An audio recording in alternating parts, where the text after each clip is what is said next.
Para ibu dan bapak, para suster, bruder, frater, rekan-rekan imam, kaum muda, remaja, dan anak-anak yang terkasih di dalam Kristus. Setiap tanggal 16 Oktober, kita menyambut Hari Pangan Sedunia dengan merayakan Ekaristi dan ingin memaknainya dalam terang sabda Tuhan yang kita dengarkan dalam perayaan Ekaristi ini. Semoga sabda Tuhan yang kita dengarkan dan sakramen yang kita sambut memberi inspirasi dan daya kekuatan agar kita semakin terlibat bersama masyarakat untuk menjawab keprihatinan mengenai pangan. Tema Hari Pangan Sedunia tahun ini adalah jangan sampai ada yang tertinggal. Seruan ini mengingatkan kita akan kenyataan bahwa ada banyak saudari-saudara kita yang tidak mampu mengejar dan menikmati hasil pembangunan dan kemajuan. Saudari-saudara kita inilah yang sering disebut golongan lemah, miskin, terpinggirkan, dan disabilitas. Saat ini, keadaan saudari-saudara kita ini makin rentan akibat krisis global. Berbagai informasi memberikan gambaran akibat krisis global bahwa sebetulnya kita sekarang tidak dalam keadaan baik-baik saja. Menteri Keuangan kita menyatakan bahwa harga pangan global berpotensi meningkat hingga 20% menuju akhir tahun 2022. Kesulitan ekonomi dan beban sosial lain akibat pandemi COVID-19 diperparah oleh berbagai macam hal, antara lain konflik antar negara yang berkepanjangan. Kita pun dapat merasakan dampak krisis global itu dalam kehidupan sehari-hari saat ini.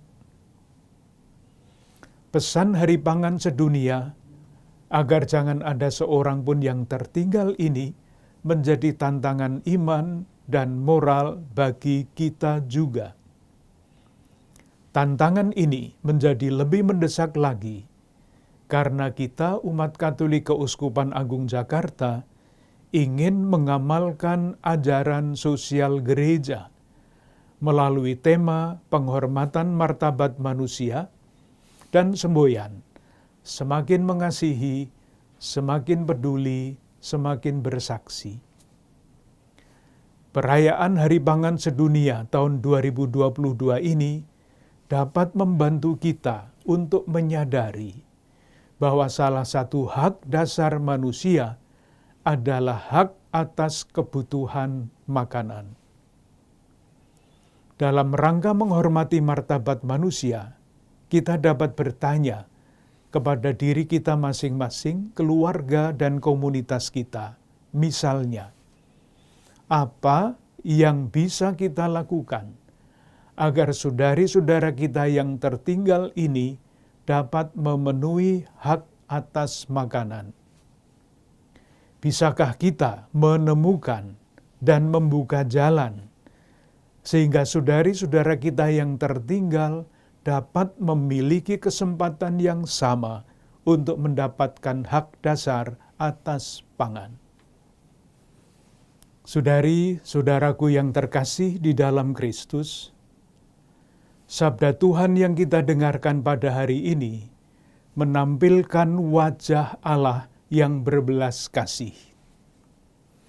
Dia membenarkan para pilihannya yang siang malam berseru kepadanya dan tidak mengulur-ulur waktu sebelum menolong mereka.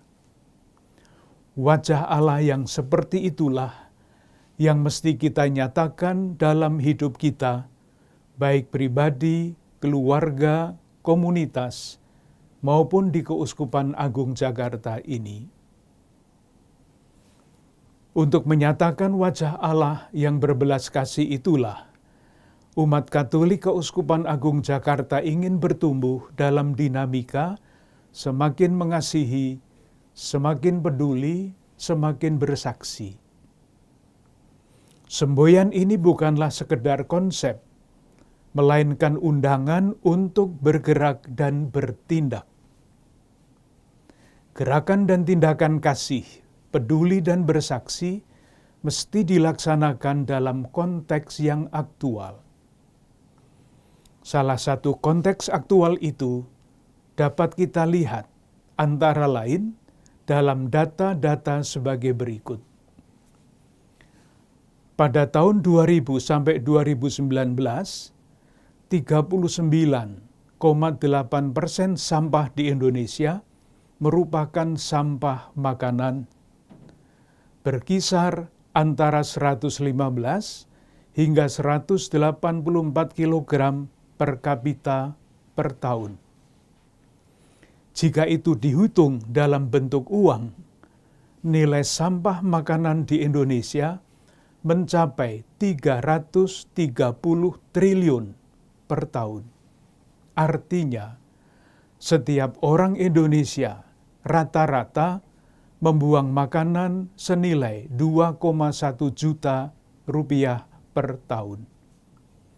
Bahkan di kota Tangerang misalnya, setiap orang diperkirakan memboroskan uang senilai 5 juta rupiah per tahun dalam wujud sampah makanan yang terbuang.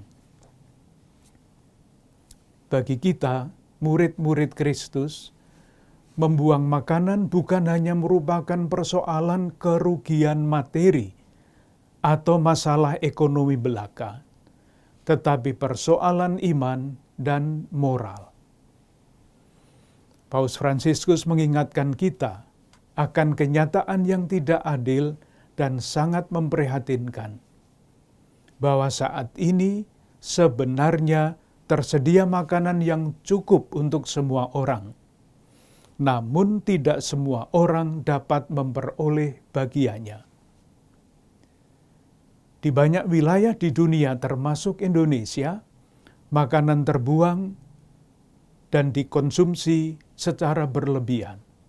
Sementara banyak saudari-saudara kita mengalami kekurangan makan.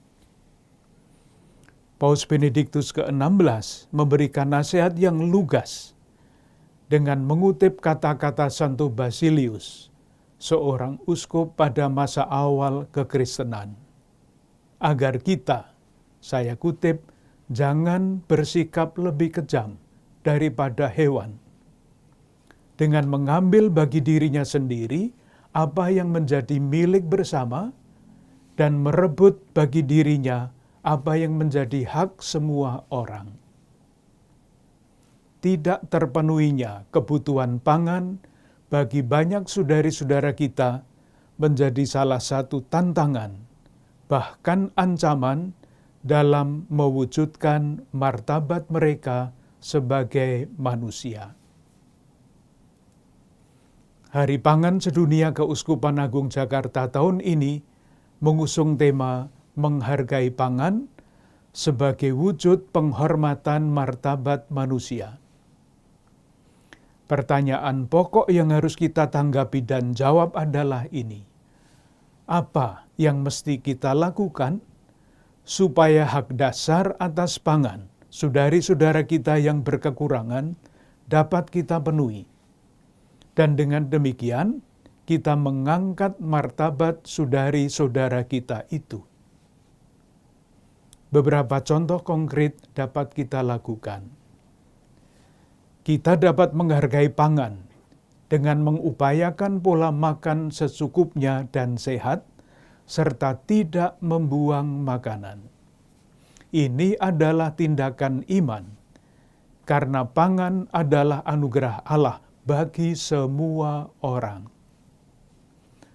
Membuang-buang makanan dan menjadikannya sampah berarti tidak menghormati hak dasar atas pangan dari saudari-saudara kita yang kurang beruntung. Komunitas umat beriman di paroki, lingkungan, komunitas religius, dan komunitas kategorial dapat mengadakan gerakan solidaritas berbagi bahan makan sehat untuk saudari-saudara kita yang berkekurangan. Para pelaku usaha di bidang makanan dapat mengumpulkan makanan yang tidak terjual atau berlebih, yang masih layak konsumsi, dan menyalurkan kepada saudari-saudara kita yang membutuhkan. Untuk memastikan makanan yang akan dibagikan layak dan sehat untuk dikonsumsi, perlu bekerja sama dengan pihak atau lembaga lain yang mempunyai kompetensi di bidangnya. Umat Katolik dengan berbagai cara yang mungkin dapat menggerakkan lingkungan warga masyarakat di sekitarnya untuk menanam tanaman pangan pada lahan kosong dan menyediakannya bagi warga yang membutuhkan, bagi warga yang kekurangan pangan, sebagai gerakan bela rasa. Saudari-saudaraku yang terkasih, akhirnya bersama-sama dengan para imam dan semua pelayan umat, saya ingin mengucapkan terima kasih kepada para ibu, bapak, suster, bruder, frater, kaum muda, remaja, dan anak-anak sekalian yang dengan peran berbeda-beda telah ikut mengemban tanggung jawab menampilkan wajah Allah yang berbelas kasih dengan berbagai jalan dalam berbagai gerakan. Semoga kita, umat Keuskupan Agung Jakarta, terus berjalan bersama dengan semangat semakin mengasihi, semakin peduli, dan semakin bersaksi, dan tidak lelah mencari jalan-jalan baru untuk mewujudkannya dalam hidup kita. Salam sehat, berlimpah berkat untuk Anda, keluarga-keluarga, dan komunitas Anda.